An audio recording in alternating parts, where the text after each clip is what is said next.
Olá, gente querida, bom dia. Quinto dia, como o tempo está passando rápido, né? A gente tem a sensação de que parece que começamos ontem, mas já estamos no quinto dia, e esse quinto dia de oração, eu tenho certeza que quando você ora, quando as coisas não mudam fora de você, elas irão mudar dentro de você, e é isso que importa. Por isso, nunca deixe de orar. E claro, nós já tivemos orações aqui no início, e nós vamos orar mais uma vez. Eu quero convidar você, onde você estiver, a fechar os olhos e buscarmos a Deus. Bom Deus, obrigado pela noite, obrigado porque nós já estamos no quinto dia de oração e estamos vendo o Teu Santo Espírito trabalhando de forma muito poderosa. Obrigado porque é a presença dEle, é a direção dEle, é a obra dEle que nos restaura, nos dirige. E nós queremos submeter a nossa mente, nosso coração, nossos planos e projetos pessoais, tudo nas mãos do Santo Espírito. Que o Senhor nos conduza hoje, que o Senhor nos faça refletir, e não somente refletir, mas viver a Tua palavra, que é pura, que é poderosa, que é eficaz. Nos dirige mais uma vez, eu te peço, e alcance cada pessoa que tem se comprometido nesses 10 dias de oração. Que nós possamos ver milagres em nossas igrejas, que nós possamos ver poderosamente a Tua manifestação em nossas casas, em nossos lares.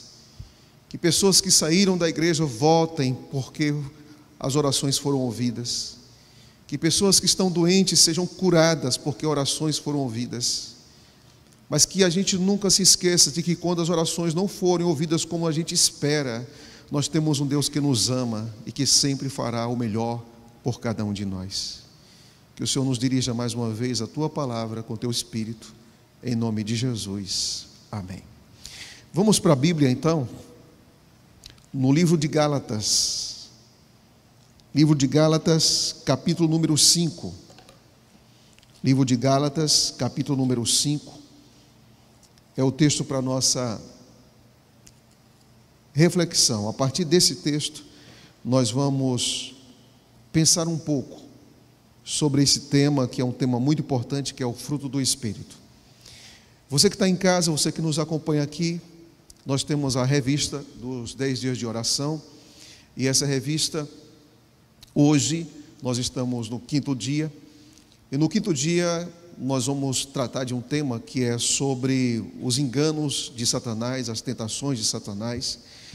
E é muito importante que você leia esse material juntamente com sua família. Nós temos esses momentos especiais aqui na igreja, e esses momentos especiais na igreja, eles servem como uma espécie de plus para que a gente entenda mais a obra do Espírito. Mas você não pode deixar de estudar em casa, vencendo as armadilhas de Satanás. Então você pode ler esse material, estudar em casa, e também faz parte do seu culto, também da sua adoração. Mas vamos então aqui para o texto. O que Gálatas nos está ensinando para mim e para você? Paulo diz em Gálatas 5, versículo número 1: para a liberdade foi que Cristo nos libertou. Permanecei, pois, firmes, e não vos submetais de novo a jugo de escravidão. Eu, Paulo, vos digo que se vos deixardes circuncidar, Cristo de nada vos aproveitará. De Cristo vos desligastes, vós que procurais justificar-vos na lei, da graça decaíste, porque nós, pelo Espírito, aguardamos a esperança da justiça que provém da fé. O que estava acontecendo com os Gálatas? Uma comunidade de judeus, quase que predominante, em que Paulo foi até a região da Galácia e pregou o Evangelho. E claro que os judeus acreditavam nas cerimônias, nos ritos, e em especial a circuncisão. Quando Paulo sai, continua alguns semeando algumas ideias, apontando algo diferente, dizendo para as pessoas que elas precisavam, além de Cristo, precisavam da circuncisão. Em outras palavras, o que estava acontecendo com a igreja de Gálatas, ou da Galácia, era que Cristo não era suficiente. Ou seja, tinha que ser Cristo e mais alguma coisa, para ter certeza, garantia de salvação. E Paulo diz: espera aí, não é bem assim. Quer dizer que Cristo não é suficiente? Quer dizer que vocês precisam ser justificados por algo mais? Quer dizer que é Cristo e a lei? Quer dizer que é Cristo e o sábado? Quer dizer que é Cristo e a circuncisão? Não. O papel da lei não é justificar ninguém. E quando eu falo aqui lei, 10 mandamentos, o papel da lei não é justificar ninguém. O papel da lei é a expressão do amor que nós temos a Jesus Cristo. É consequência de estarmos na graça de Jesus Cristo. Mas voltando aqui aos Gálatas, ele escuta isso. Esse ensinamento está equivocado, está errado. Vocês querem exigir que as pessoas sejam circuncidadas para elas sentirem a certeza, ou terem a certeza da salvação? E Paulo diz: vocês caíram da graça. E Paulo era extremamente retórico. Paulo usa uma linguagem pesada para falar sobre essa decisão de utilizar a circuncisão. E ele trabalha de uma forma até irônica. Olha o que Paulo diz em Gálatas 5, versículo número 12, diz assim: tomara se mutilassem os que vos incitam à rebeldia. Paulo está dizendo que se eu coloco outro fundamento, ou mais um fundamento, além de Cristo, isso é rebeldia contra a palavra. Só que o texto no grego não está falando de se mutilassem, porque você pode se mutilar em qualquer parte do corpo. Paulo está sendo duro. Paulo está dizendo: quem dera que vocês se castrassem no momento em que fosse fazer a circuncisão. Muito pesado isso, né? Porque Paulo estava extremamente indignado com a condição de você colocar outro fundamento além de Jesus Cristo. O que me chama a atenção é que em Gálatas 5 parece que aquilo que era uma evidência, ou poderia ser uma evidência de uma vida santificada, de uma vida zelosa, era uma evidência de uma obra. Que obra era essa?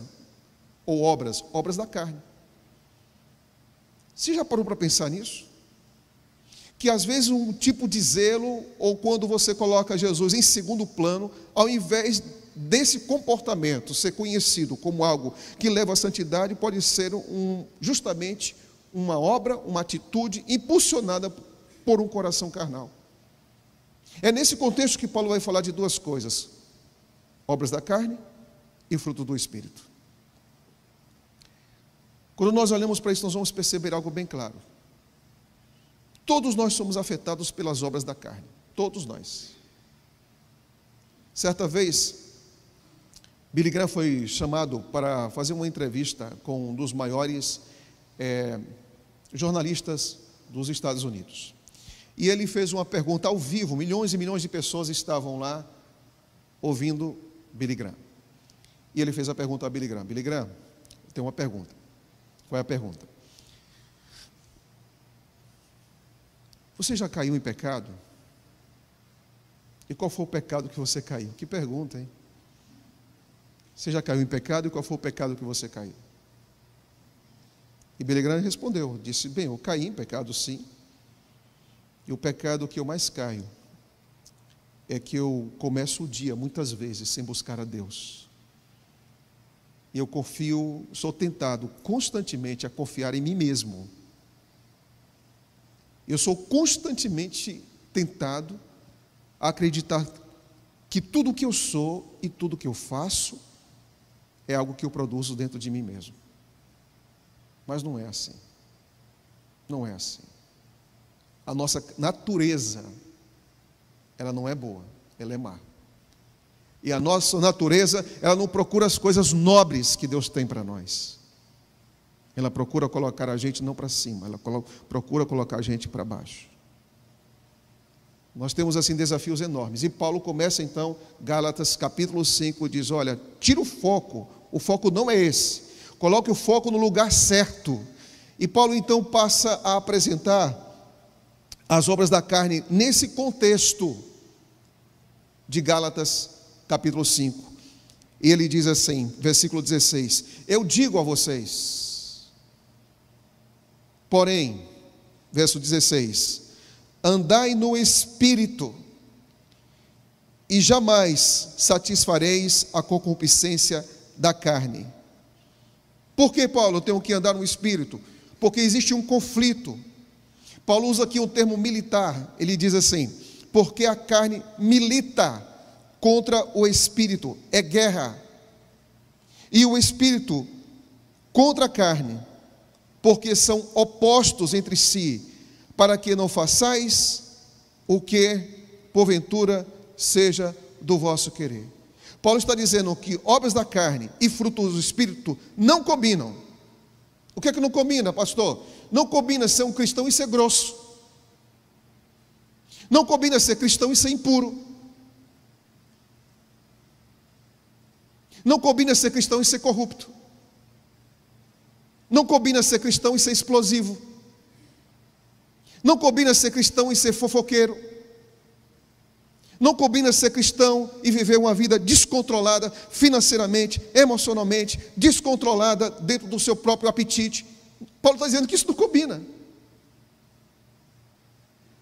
Porque milita. Porque é contrário. E então Paulo vai fazer uma descrição e ele vai dizer: olha, as obras da carne, elas aparecem. Você não precisa aprender. Está dentro da natureza.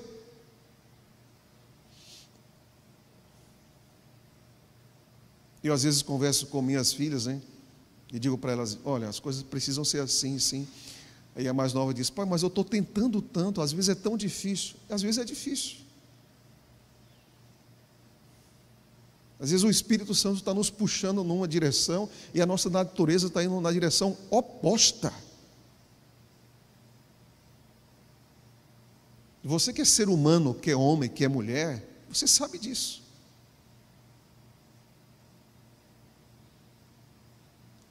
E quanto mais você tiver conhecimento da sua própria natureza, você vai ter paciência com os outros. Porque você sabe que o outro não é diferente de você. Pessoas que exigem demais do outro é porque não se conhecem. E Paulo então vai apresentar as obras da carne e o fruto do Espírito. Mas será que o que Paulo diz aqui, será que está presente hoje? Vamos pensar aqui em algumas coisas que me chamam muita atenção. Eu vou escolher aqui as redes sociais, um exemplo. Será que, de um modo geral, as redes sociais falam um pouco da natureza pecaminosa?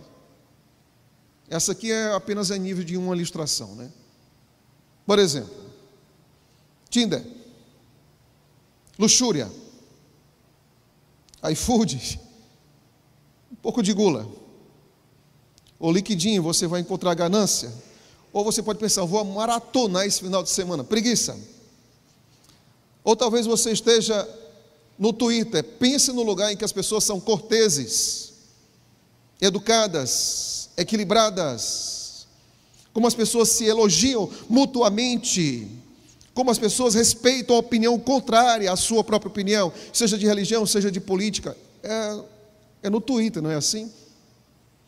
Facebook, eu desejo sempre o que está no outro. E no Instagram é a vida perfeita. Tudo funciona no Instagram. É o casamento perfeito, é a comida perfeita, é a roupa perfeita, é a casa perfeita, são pessoas sorridentes. Mas na realidade nem sempre é assim. Nem sempre é assim.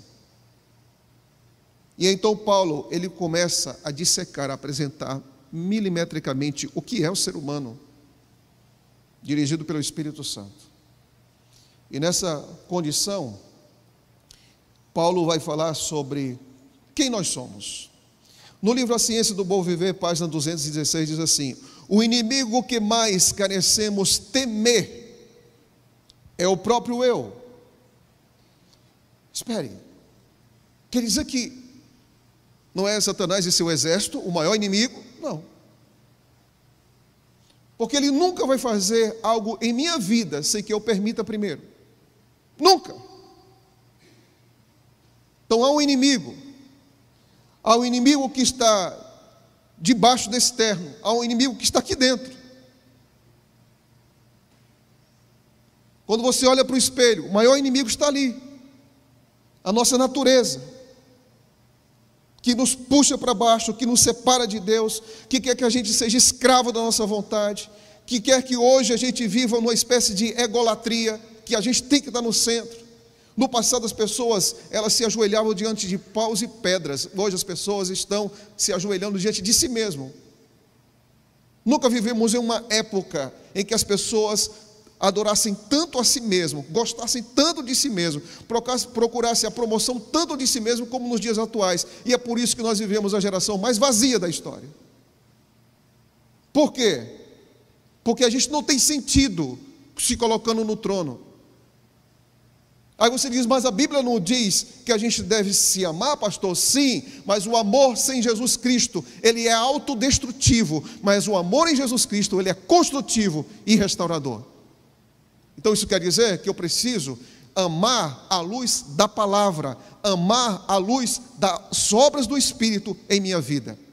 E aí ela continua: nenhuma forma de vício tem um efeito mais funesto sobre o caráter do que a paixão humana, quando não está sob o domínio do Espírito Santo. Nenhuma vitória que possamos ganhar será tão preciosa como a vitória sobre nós mesmos. A maior batalha da sua vida é contra você mesmo, e Jesus Cristo pode vencer essa batalha em seu coração. O Espírito Santo pode vencer essa batalha em seu coração. Sabe por que casamentos são destruídos? Não é por causa de incompatibilidade, é por causa, sabe de quê? De orgulho. Sabe por que tem filhos que não falam com seus pais? Não é porque o meu pai é de uma geração e eu sou de outra geração. Não é nada disso. Orgulho. Sabe por que amizades são desfeitas?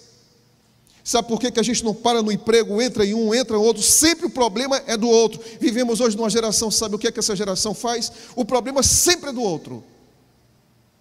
Está dando tudo errado, o problema é do Estado. A minha vida financeira não vai bem, o problema é a economia. As coisas para mim não estão dando certo, o problema é com o presidente, tem que mudar. Então sempre é o outro. A gente não vive em uma geração que aprende uma coisa: ser autorresponsável. O que é autorresponsável? Opa, problema é comigo, e eu tenho que assumir. Você nunca terá uma vida cristã produtiva e frutífera se você não assumir a sua condição. Você precisa assumir sua condição. É muito fácil hoje dizer que os erros da vida sempre estão em alguma instituição, em algum lugar. Sempre há igreja, sempre associação, ou missão, ou pastor, ou seja lá o que for. Assuma a sua condição. Porque quando você assumir sua condição, Deus, Ele vai ter tudo para poder fazer algo em você e fazer algo em mim também. O inimigo que você deve temer mais é você mesmo. E aqui diz: não há maior vitória sobre a vitória que nós temos sobre nós mesmos. Então, Paulo vai apresentar algo bem interessante. Antes de Paulo, esse foi um dos maiores campeões de boxe mundial, Muhammad Ali. E ele dizia o seguinte: eu sou Deus, quando estava viajando em um avião, e a aeromoça disse: você precisa colocar o cinto de segurança, senão Deus não precisa de cinto de segurança. E a aeromoça respondeu para ele: nem de avião, o que você está fazendo aqui? Esse homem, alguns anos depois, estava tentando segurar a chama olímpica, com muita dificuldade, porque ele não era aquilo que ele pensava que ele era. Paulo vai apresentar para a gente algo bem interessante. Paulo vai apresentar para a gente o que são as obras da carne. Pecados sexuais. Ele vai dividindo por categoria.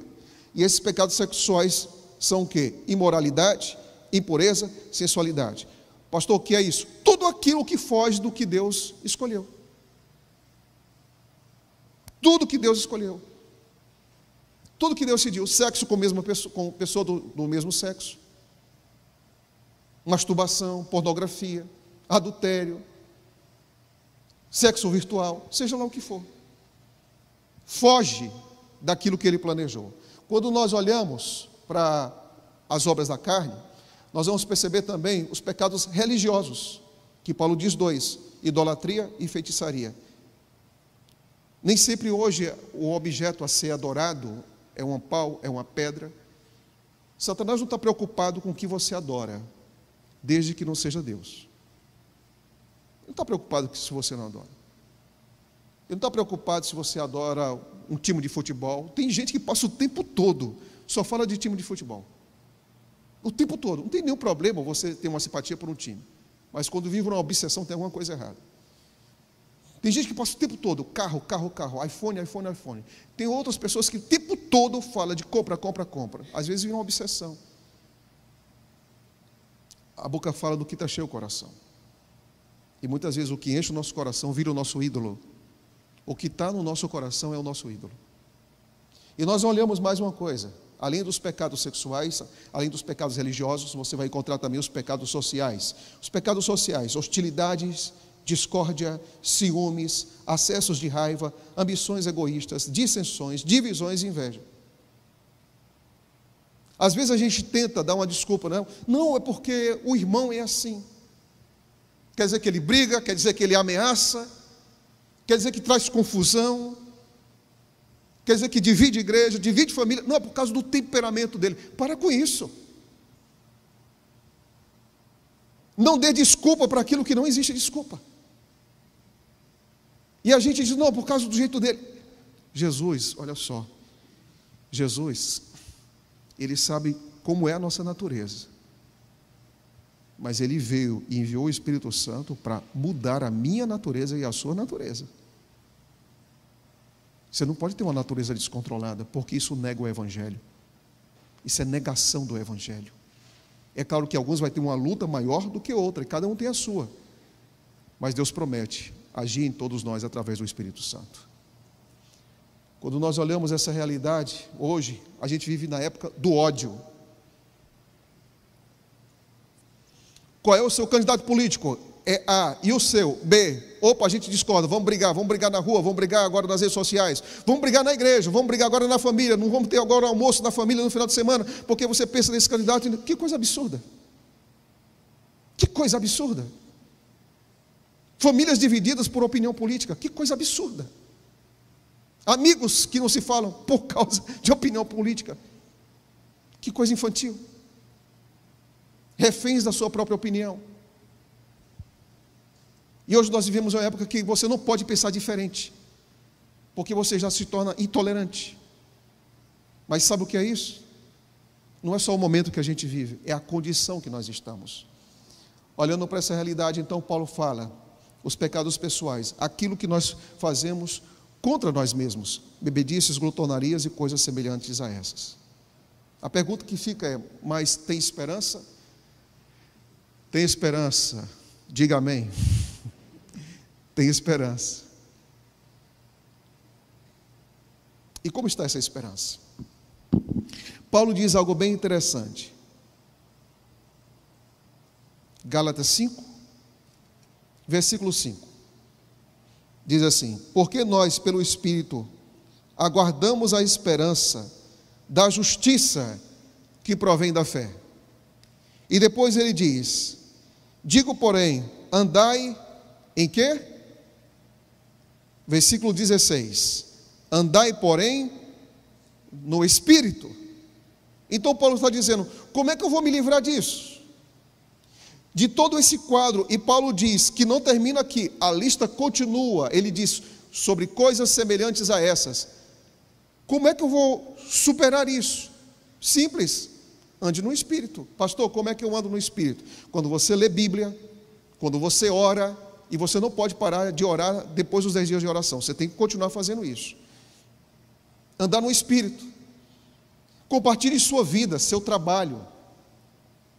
Compartilhe a vida cotidiana. Sabe o que é reavivamento, amigos? Não é todo mundo sair daqui e vai para o monte, e a gente vai passar vários dias naquele lugar, orando, para que a gente tenha uma sensação maravilhosa. O lindo do cristianismo, sabe o que é? é que é possível viver o cristianismo todo dia, em qualquer lugar. Que é possível viver vida consagrada no caixa do supermercado. Que é possível viver vida serena, dando aula na faculdade. Que é possível pegar metrô, pegar ônibus e ali sentir e ter a presença de Jesus Cristo. Não limite a sua experiência com Cristo a um dia da semana, porque Ele quer estar com você todos os dias. Todos os dias. Não limite a sua experiência com Deus a um lugar, quando Ele quer estar com você, em qualquer lugar. Então, vida cristã é muito mais do que 4 paredes. Vida cristã é muito mais do que um dia da semana. Vida cristã genuína é vivida todos os dias, ao lado da pessoa de Cristo e recebendo a presença do Espírito que nos dirige a cada dia. Permita que o Espírito seja dono da sua vontade e governe o seu coração. E aqui, um pensamento que me chama a atenção. Quando isso acontece, qual é o efeito disso no meu caráter? Uma obra real é operada pelo Espírito Santo no caráter humano, porque é no caráter que nós temos o nosso maior problema. É ali onde está a fonte maior de todos os nossos problemas. E seus frutos são visíveis. Opa! Quer dizer que quando o Espírito habita no caráter, ele vai ser visível. Como a árvore boa produz frutos bons frutos, assim a árvore que realmente está plantada no jardim do Senhor produzirá bom fruto para a vida eterna. Pecados habituais são vencidos, na mente não são acolhidos maus pensamentos, maus hábitos são expelidos do templo da alma. E o Espírito Santo não produz fruto fake. Ele de fato produz fruto em nossa vida. Satanás, ele quer até mesmo usar a vida cristã de uma maneira enganosa, achando que a gente pode produzir fruto sozinho. A gente não produz fruto sozinho, porque é uma obra do caráter, e a obra do caráter é o Espírito Santo que faz isso.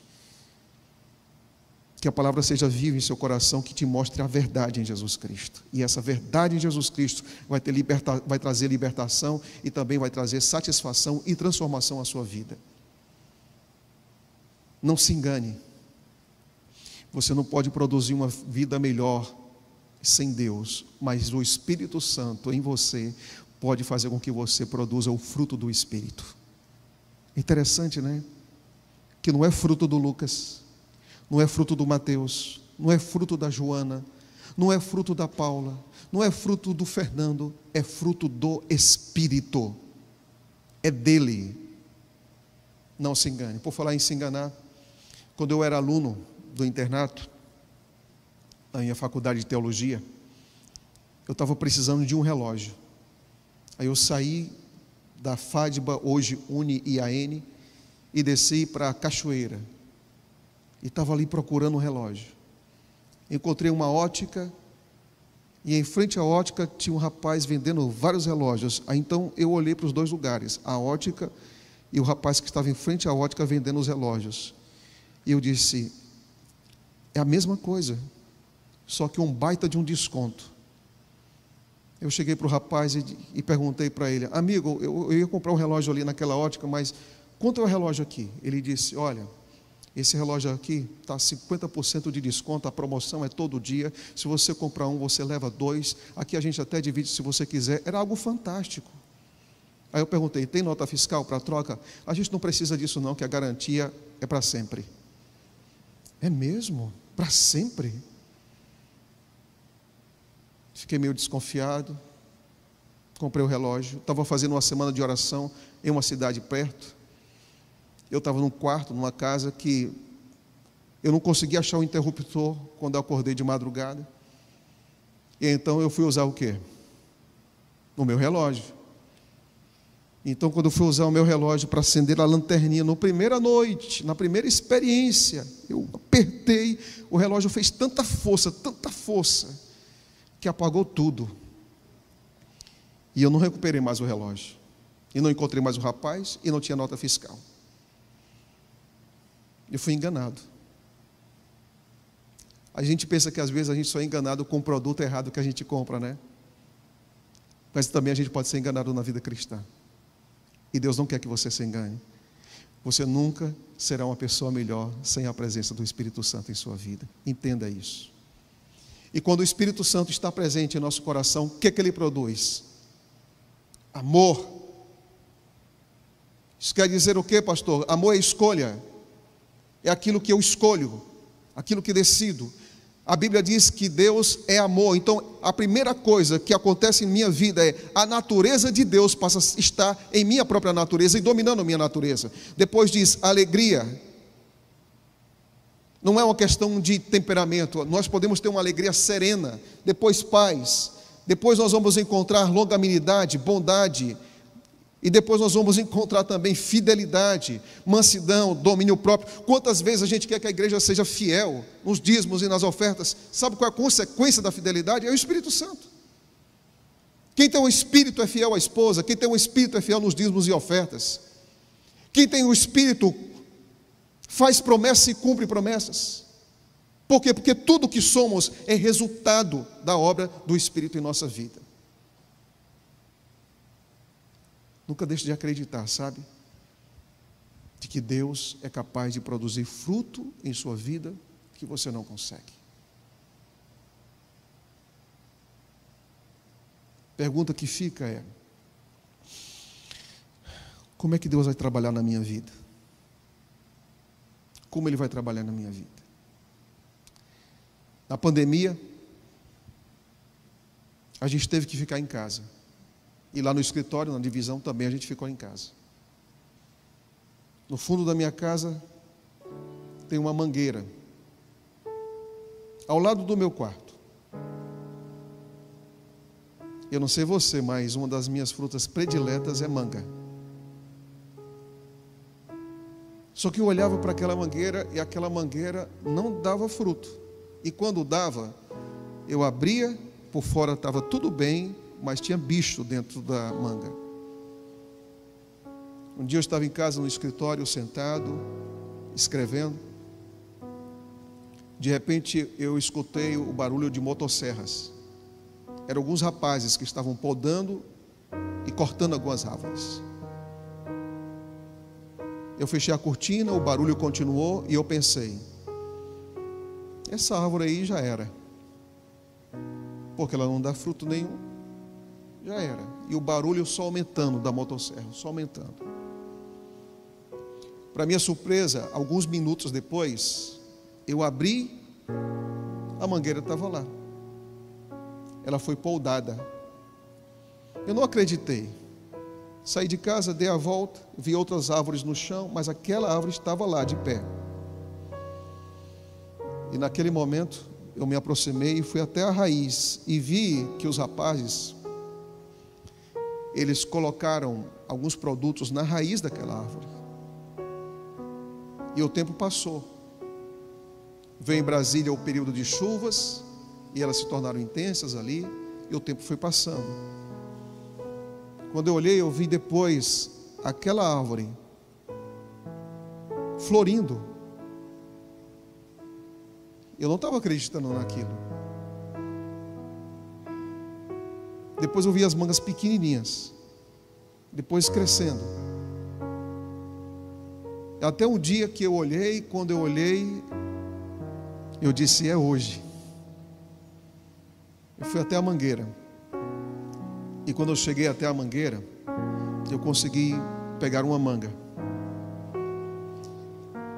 Fruta boa você tem que degustar, você não tem que ter pressa, né? Eu peguei a manga e fiz aquilo que a maioria de vocês fazem quando tomam uma manga em suas mãos. O que é que você faz? Você cheira a sua manga. Eu cheirei a manga. E dizem que se você quer saber se uma fruta tem gosto, ela precisa ter cheiro. Eu cheirei a manga. Mas eu disse: eu não vou comer a manga agora, não vou chupar essa manga agora. Eu vou pegar essa manga e vou lavar essa manga e vou criar um ritual especial para essa manga. Lavei a manga e coloquei na geladeira. Isso vai ser depois do almoço. E coloquei na geladeira. E quando eu coloquei na geladeira essa manga, eu comi, almocei pensando na sobremesa. E então chegou o momento, chegou a hora. Eu peguei a manga, me sentei ali na cozinha, coloquei um prato branco ali por baixo, peguei a faca e comecei a cortar. A primeira camada em cima eu tirei a casca, que estava ali com aquela cor quase que brilhando, bonita. Mas eu queria saber como estava dentro, lá no fundo, no interior, no miolo da manga. E eu comecei então a cortar camada por camada, parte por parte, e saboreando, doce, muito doce. Era uma manga espada. Depois eu disse, eu quero saber como é que está aqui o miolo, como está o caroço. Então eu cortei, rentinha. E quando eu olhei, a manga não tinha nada. Ela estava limpa, bonita, lisa. Sabe de uma coisa? Deus quer que você produza frutos. Só que você não consegue produzir sozinho. Mas se Deus podar você, você vai dar frutos. Se o Espírito agir na sua alma, no seu caráter, você vai ter fruto. Eu não sei quantas vezes você já disse para Deus: Deus, eu quero ser uma pessoa paciente. Se o Espírito estiver em você, você vai ser uma pessoa paciente. Deus, eu não tenho controle, eu sou impulsivo, eu não tenho controle quando estou comendo, eu já fiz de tudo, mas eu não tenho controle. O Espírito Santo é capaz de dar a você domínio próprio.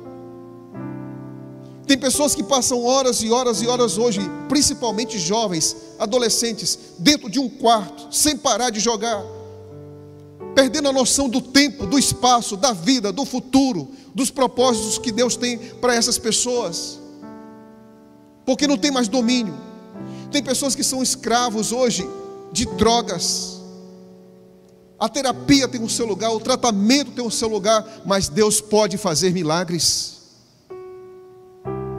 Tem pessoas que não conseguem ser fiel. Ele luta contra a infidelidade. Deus diz, fidelidade é um princípio do reino. As pessoas não conseguem ser fiéis, mas Deus pode, quando Ele habita em mim e em você, gerar um fruto que se chama fidelidade. Quando o Espírito trabalha, Ele trabalha por completo. O que você precisa em sua vida? Que obra Ele precisa fazer em seu coração? Hoje Ele está aí perto de você, dizendo: meu filho, minha filha, deixa eu trabalhar em você, para que você dê o fruto que somente eu posso criar e produzir em seu caráter. Eu concluo com esse pensamento. Quando o Espírito trabalha, quando nós estamos andando no Espírito, o discernimento, o nosso discernimento é mais agudo. O nosso julgamento é mais equilibrado. Nós somos tão avivados pela obra do Espírito Santo, pelo poder vitalizante do sol da justiça, que nós somos, pela graça de Deus, habilitados a produzir muito fruto para a glória de Deus. A graça é a raiz do nosso fruto, mas a glória é para Deus. Você crê nisso? Diga para Deus: eu quero que o Espírito produza o fruto que eu não consigo. Você que está em casa, você quer isso? Que Deus te abençoe hoje e te dê forças para ser o homem e a mulher que somente Ele, com a habitação do Espírito, pode tornar você.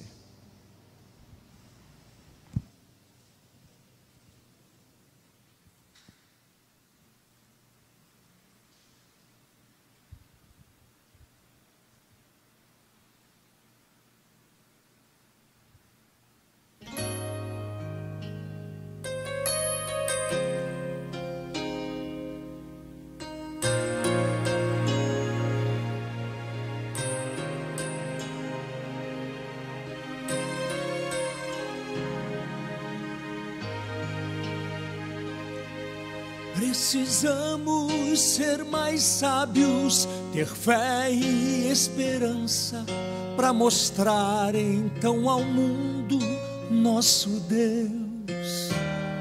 Se pedirmos teu amor, vamos receber. Certamente nós teremos mais poder. Restaura-nos, Senhor. Vem tocar-nos outra vez. Com a tua própria mão, Senhor, para que possamos entender o teu plano para nós, para que mesmo no falar sempre possamos revelar Jesus. Tua igreja vem mudar, Senhor. Vem tocar-nos outra vez.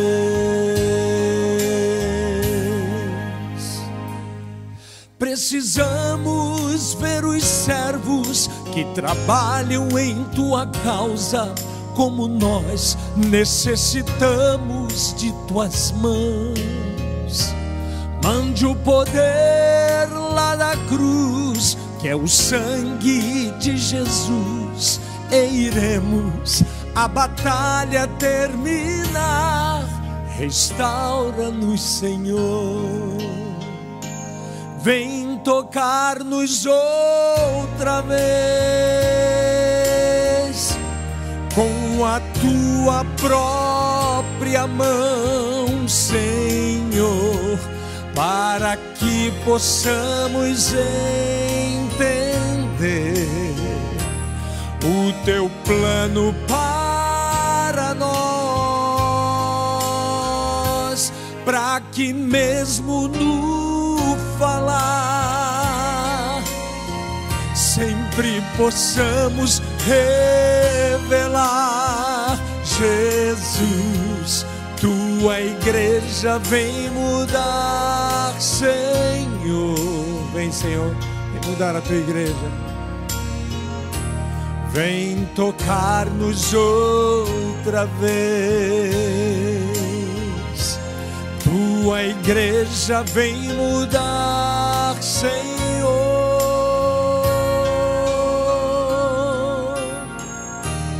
Vem tocar-nos outra vez.